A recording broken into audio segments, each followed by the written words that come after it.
সব কর্নারে আমি গাছ রাখতে খুবই পছন্দ করি। তো আমার এই কর্নারটায়ও আলমারির পাশে এই কর্নারটাতেও গাছ ছিল দুইটা।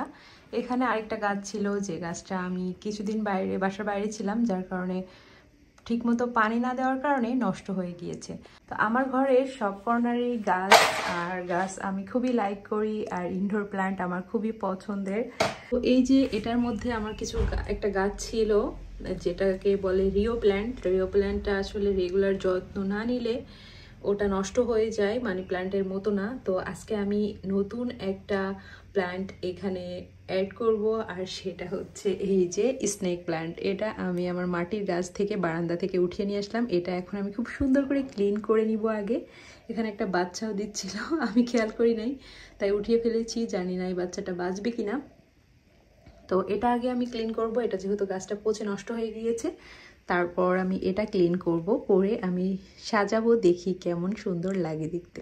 এই যে আমি এটা খুব সুন্দর মতো ক্লিন করেছি, ক্লিন করে নতুন পানি, ফ্রেশ পানি দিয়েছি। ফ্রেশ পানি দিয়ে এখন গাছটা স্থাপন করব। তো দেখুন গাছটাও আমি খুব সুন্দর করে ক্লিন করে নিয়েছি, আর শেকড়ে কোনো যেন মাটি বা ময়লা না থাকে, কারণ যেহেতু এটা পানিতে বেড়ে উঠবে, তো সেদিকে আপনার সচেতন থাকতে হবে। আর একটা বাচ্চা আছে যেহেতু গাছটায়, তা আমি সেই জন্য একটু সাবধানে স্থাপন করছি। ইনডোর প্ল্যান্ট হিসেবে স্নেক প্ল্যান্ট খুবই দুর্দান্ত। স্নেক প্ল্যান্ট খুব ভালো আর কি ঘরে থাকে। আর মানি প্ল্যান্টের তো কোনো জুড়িই নাই, মানি প্ল্যান্টের কিছুই করা লাগে না। আপনারা যারা বাসায় ইনডোর প্ল্যান্ট করবেন, তো দেখুন মাশাআল্লাহ খুব সুন্দর লাগছে। ন্যাচারাল সব কিছুই খুবই সুন্দর, আর গাছের মতো সুন্দর পৃথিবীতে কোনো কিছুই নাই। তো কোন সাইডে দিলে আসলে সুন্দর লাগে আমি সেটাই দেখার চেষ্টা করছি। তো এই যে এভাবেই সুন্দর লাগছে বেশ।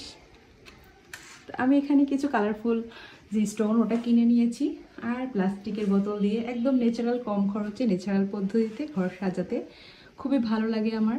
তো দেখুন স্নেক প্ল্যান্টটা কিন্তু খুব সুন্দরভাবে স্থাপন হয়ে গিয়েছে, আর এটার আপনার যত্ন বলতে কোনো যত্নই করা লাগে না। যাদের ঘরে একেবারে রোদ ঢুকে না, আলো বাতাস আসে না, তারা কি করবেন, সপ্তাহে অন্ততপক্ষে 2-3 ঘন্টা রোদে নিয়ে রাখবেন বা রোদ খাওয়াবেন গাছটা। আর যদি আপনার ঘরে পর্যাপ্ত আলো বাতাস এসে থাকে, আমার ঘরে দেখুন পর্যাপ্ত আলো আসে। চারি সাইড দিয়ে আমার ঘরে সব জায়গায় গাছ আছে, তো আমার ঘরে চারি সাইড দিয়ে পর্যাপ্ত আলো আসে, যার কারণে আমি আর এক্সট্রাভাবে রোদ দেই না, কোনো কিছুই হয় না। শুধু পানিটা চেঞ্জ করি আমি 2 সপ্তাহ পর পর। আর যখন পানি যেরকম কমে যায় তখন আমি আবার আমি যেটা করি শুধুমাত্র এই যে পানি যখন কমে যায় তখন আমি এই পানি অ্যাড করে দিই, আর কোনো কিছুই করি না। আমি 2 সপ্তাহ পর পর যে সবসময় পানি চেঞ্জ করতে পারি এরকমও না। আমার হাতে যখন সময় হয়, আমি একটু ফ্রি থাকি, সেদিনই শুধুমাত্র পানিটা চেঞ্জ করি। তো এটাতে আমি পর্যাপ্ত পরিমাণে পানি দিয়ে দিয়েছি, তাও আর একটু দিয়ে দিচ্ছি। এই যে খুব সুন্দর লাগছে দেখতে মাশাআল্লাহ। আপনারাও কিন্তু কম খরচে, একদম কম খরচে ন্যাচারালভাবে ঘর সাজাতে পারেন। ঘরের এই ওয়ালটাই আপনার অন্য রকম সুন্দর হয়ে যাবে এভাবে যদি ঘর সাজান।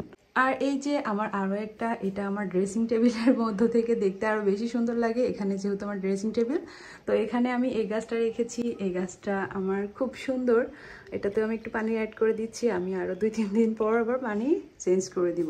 এই গাছটা আমার খুব সুন্দর, এটাতেও আমি একটু পানি অ্যাড করে দিচ্ছি। আমি আরও 2-3 দিন পর আবার পানি চেঞ্জ করে দিব। করে জানাবেন, ভালো লাগলে চ্যানেলটি সাবস্ক্রাইব করে দিবেন, লাইক, কমেন্ট এবং শেয়ার করে দিবেন।